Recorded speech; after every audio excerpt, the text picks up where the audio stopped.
podcast DAB balik lagi. Nah, kali ini kita tuh mau vlog sama salah satu bukan salah satu sih, satu-satunya kaprodi S1 Kebidanan. Nah, kita juga salah satu kaprodi. Berarti ada banyak kaprodinya. Di hari ini kita spesial banget. Ngevlognya nggak di studio. Bukan vlog, ngepodcastnya nggak di studio. Podcastnya kita nggak di studio tapi di ruangan Lab. langsung. Lab Kebidanan. Karena Bu Ira, kenalin dulu nih, ini Bu Ira Kartika. Beliau adalah kaprodi dari D3 Kebidanan. S1 Pak. S1. Ulangi. Nggak bisa. Kenalin ini Bu Ira, Ibu Ira Kartika M. Beliau adalah kaprodi dari S1 Kebidanan. Benar. Baru izinnya keluar 2019 2020 baru angkatan pertama. Izin S1 Kebidanan. Dan itu emang jurusan yang baru. Jurusan yang baru dan sangat menjanjikan. Apa sih, penasaran apa sih bedanya D3 sama S1? Kita tidak membanding-bandingkan ya, kita cuma membuka pikiran, membuka wawasan apa sih bedanya. Apa sih S1, arahnya kemana, Apa sih dan D3? kenapa sih kamu harus kuliah di DHB dan jurusan S1 Kebidanan buat yang lagi galau. Oke Pak. Gimana Bu Ira, sehat ke hari ini? Sehat. Oh, luar biasa. Salah warna. Ini bidan idaman dulu apa sih bidan itu? Ini bidang 5. Bidan itu bidadari Idaman. Masih sampai sekarang. Masih Sampai 100 tahun kayaknya masih Pak. Oke. Selalu. Tapi kita nanya-nanya dulu nih. Kita taunya dulu D3, bidan itu D3. Dulu D1. D1. Ya, Gitu kan baru beberapa mungkin 10 tahun ya, baru 2 dekade lah, 16 tahun. Nah, D3 sekarang sudah upgrade lagi jadi S1 Kebidanan. S1 Kebidanan itu kayak gimana sih? Jadi kita bicara sejarah dulu Pak. Oke. Panjang emang udah ngomong sejarah. Jas merah. Jangan pernah lupakan sejarah. Iya, jadi kebidanan itu mulai dari pendidikannya D1. D1 mulai D1 kemudian sekitar tahun 2006 mulai berjenjang ke D3. Jadi baru 2006. 2006. Dari 2001 2005 tahun ya. Berarti sekarang ke 2006 ke 2020 kan 14 tahun. Bukan 2006. 96 ya. D3. Dulu itu D3. Browsing. Saya kan masuk 2008 harus jadi loh. Tapi kalau di Bengkulu kayaknya belum deh. Jangan aku. Lah ibu jangan ngomong Bengkulu gini. dari D1 ke D3 gitu ya. Sekitar tahun 90-an ada upgrading dari jadi D3. Terus cerita aja biasanya dari D1 dulu SPK dulu. Dulu SPK, kemudian D1, kemudian upgrading ke D3. D3 tahun 90-an itu upgrading ke D3. Dan baru sekarang sekitar tahun 2000-an ke sini mulai ada wacana S1 dan baru terrealisasi 2010 ke sini kan ada mulai. Siap? Oke. Kita mulai dari soalnya langsung. Jadi kita mulai dari sejarah. Ya, jadi pendidikan bidan itu memang sejarahnya agak panjang ya. Mulai awalnya memang dari dulu kita belum punya bidan. Jadi pertamanya itu perawat, SPK ya. Kemudian dari SPK ada D1 bidan. D1 bidan. Ya, jadi D1 jadi cuma 1 tahun dari SPK, kemudian sekolah 1 tahun. Langsung jadi bidan. Langsung jadi bidan. Udah mulai buka praktek bidan, buka praktek. Nah setelah itu kemudian berlanjut ada wacana lagi, kemudian kita berubah harus D3. Minimal D3. Ya, jadi bidan-bidan itu harus kalau mau praktek Upgrade ilmu lagi. ya harus upgrade ilmu lagi, kemudian kuliah D3. Nah sekarang sekitar tahun 2000-an ya 10 ke sini ya. ya 10 ke atas, kemudian ada D4 kebidanan. Tahun 2000-an berarti ya kalau karena itu awalnya karena ada D3. Oke. Nah, untuk menjadi dosen D3 itu kan harus setahap lebih Satu grade di atas yang diajarnya. Ya, makanya ada D4, ada D4 pendidik, kemudian ada D4 klinik. Setelah itu terus ada S2. Karena ada D4 ini. Jadi harus ada yang ngajarin D4-nya. Yang D4 itu harus punya dosen. Iya. S2. Ada S2. Jadi S1 belum ada. Belum ada. Jadi S1 nya D4. D4. Iya, ada D4 dulu, ada D4 kemudian S2. Nah, sekarang karena profesi lain itu kan yang sudah punya profesi kan ya, seperti kedokteran, keperawatan, kemudian apoteker. Sudah ada profesi. Nah, sekarang kebidanan juga menambah lagi jenjang pendidikan ke jalur profesi. Sehingga sekarang itu ada profesi kebidanan. S1 kebidanan. Iya. S1 plus profesi. Plus profesi. Jadi kalau S1 harus plus profesi. Tidak seperti yang lain. Kalau yang lain misalkan hanya S1 saja boleh nggak ngambil, boleh tidak ngambil Profesinya. profesi. Kalau tidak boleh kalau kebidanan. Jadi Itu harus satu harus paket. harus satu paket. Oh, Berarti jadi ijazah nggak akan keluar. ijazah nggak akan keluar kalau memang Jadi nggak ada 2 ijazah. Kalau di perawat misalnya yang saya tahu, ijazah tetap dua, Dua. tapi memang setelah itu harus ada kelanjutannya. Tidak boleh wajib. Iya. Karena dia nggak bisa praktek, Iya. nggak bisa ngajar, dan nggak bisa aplikasi ilmunya dong. Dan Iya. saya juga dengar itu ada katanya tahun 2000 berapa itu nanti 2020 atau 2021 katanya minimal praktek itu S1. Iya, Jadi jadi 2026. 2026 ya. dasarnya itu bidan itu baru mempunyai undang-undang kebidanan pada tahun 2019. Kemarin ya, ada undang-undang nomor 4 tahun 2019. Di situ itu tertera bahwa yang boleh melakukan praktik mandiri bidan, jadi yang bidan-bidan praktik di rumah tuh mandiri, sekarang itu hanya boleh nanti tahun 2026 hanya boleh dilakukan oleh minimal S1 bidan. profesi. Catat buat teman-teman bidan yang baru D3, jadi mulai 2026 harus Iya. S1 bidan dan kuliahnya harus di DHB dong. Dan kenapa sih Bu kita harus upgrade gitu lihat pemerintah, kenapa sih kan orang-orang pikir udahlah kita D3 aja ngapain sih harus sampai S1, udahlah kan bidan mah gitu-gitu aja. Ada yang kan ngurusin ibu hamil, bayi gitu doang. Apa sih alasan dan Ada yang beda spiritnya nggak? biar kita Ada yang beda teman-teman mau lanjutin sekolah? Kalau apa bedanya S1 sama D3 sama S1? Jelas beda. Kalau D3 itu jalurnya vokasi. Oke. Ya, kalau S1 jalurnya akademis ya, plus profesi. Bagaimana kewenangannya? Kewenangannya sekarang itu karena kita sudah punya undang-undang, kewenangannya sudah diatur. D3 sampai mana, S1 sampai mana. Jadi memang nggak bisa disamakan D3 sama S1 karena kewenangannya juga berbeda.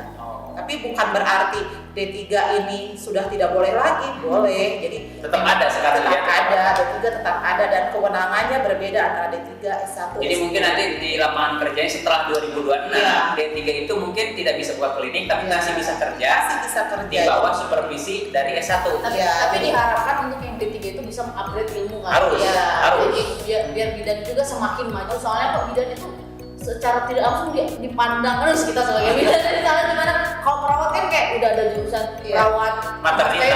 sampai udah ada perawat maternitas. Kalau bidan kenapa gitu? Harusnya kan teman-teman dari bidan ini disupport untuk Spesialis Iya. apa gitu ya. Iya. Tapi juga memang bidan itu teman-teman atau siapapun yang kuliah bidan pasti kaya deh. Bener nggak? kayak mah relatif lah ya. Kayak gitu berbondong-bondong relatif tapi kebanyakan. Tapi kebanyakan.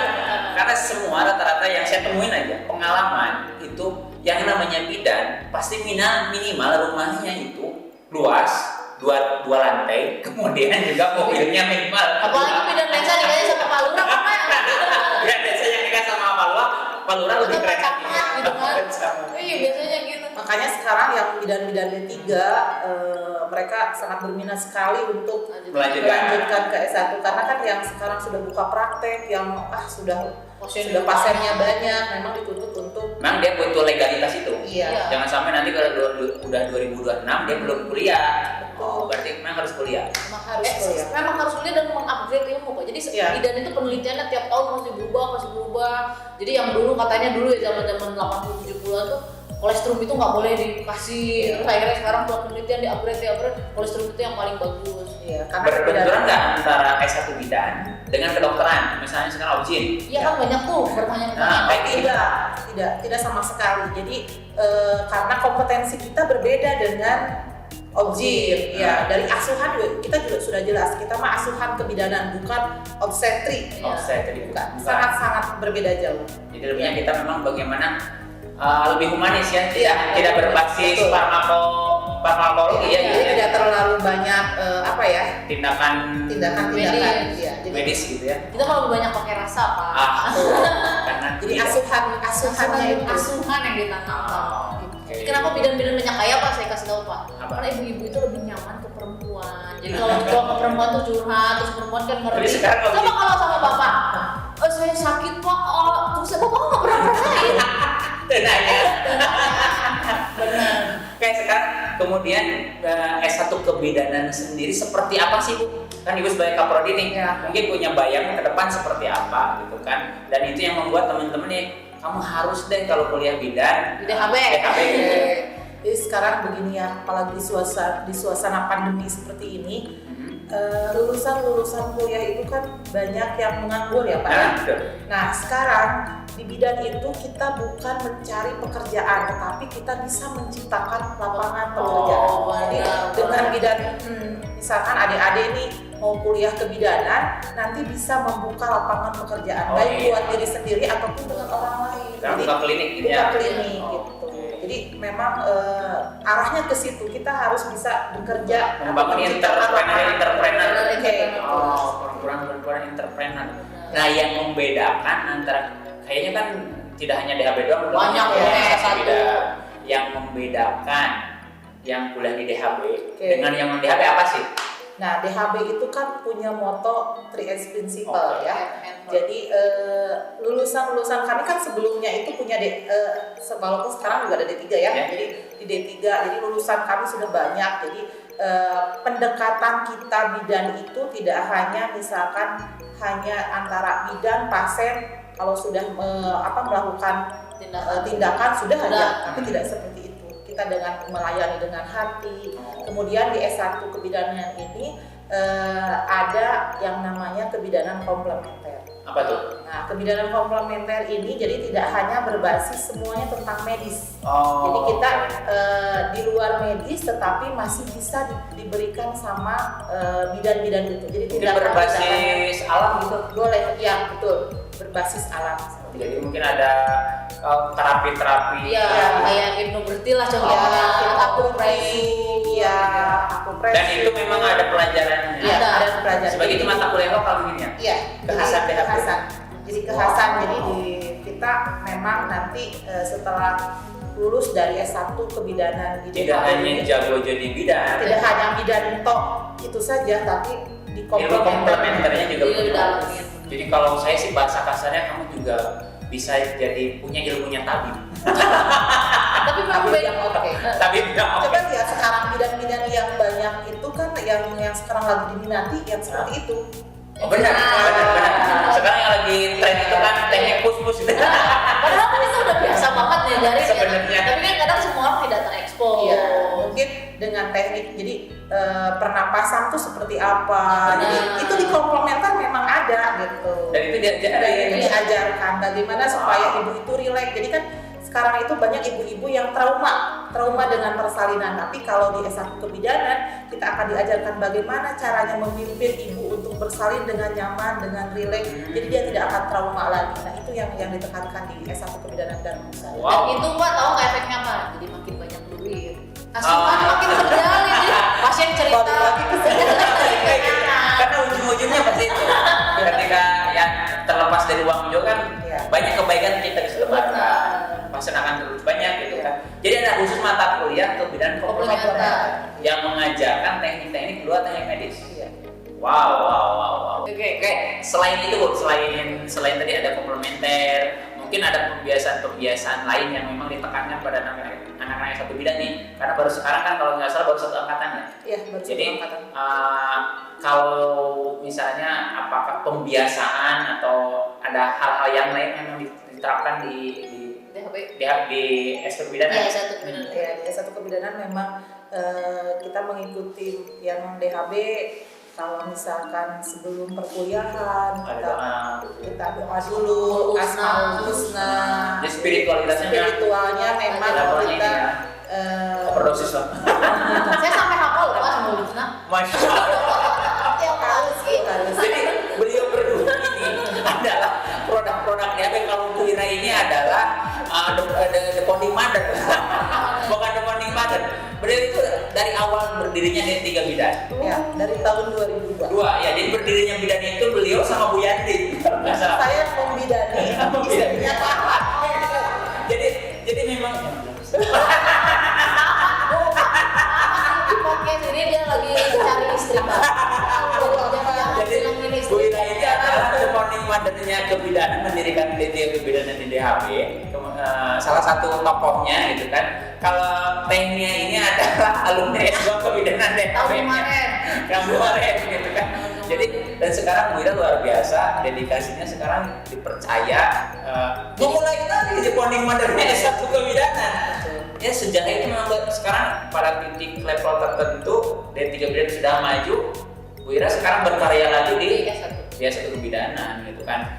Sayang banget kalau kamu sampai nggak masuk di kebidanan DHB. Tadi ada kebidanan komplementernya, kemudian Mendalami asuhannya, spiritualnya, asuhannya, dan dosen-dosennya jangan ngomong dong, keren-keren banget. Seru lah pokoknya mulai dari DHB. Ada pesan-pesan terakhir yang ingin buat Jangan para terakhir sobat? dong.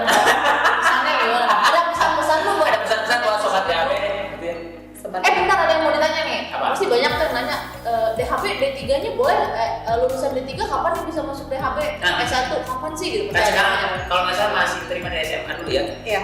Untuk dari D3. dari D3 sebenarnya tahun ini kita mulai tahun ini kan pertama awal tahun 2020 itu 2020 itu Kita dari buka SMA. dari SMA. Nah, 2021 kita akan buka dari SMA dan dari D4 kebidanan. Dari D4 ke bidanan. Oh, Oh, untuk dari profesinya. D4 ke profesi atau D4 ke S1? Iya, dari D4 itu kan S1 level. Oh iya, pasti ya. Jadi Jadi untuk profesinya. Ambil untuk profesi. Oh, jadi karena D4 wajib profesi. Wajib profesi. Wow. Jadi buat teman-teman yang masih bingung, banyak tuh yang nanya-nanya, kapan sih DHB buka dari D3-nya, D3 ke S1-nya atau D4? Kalau D3-nya kapan? Kalau D3 rencananya kita 2022. Oh. Berarti tahun ini baru D4 ke Dari D4, jadi bertahap dong. Kalau kebanyakan Bu Ira pusing. Nanti mau Harus Jadi tahun ini, tahun kemarin 2020 itu dari SMA ya, 2021 SMA plus D4.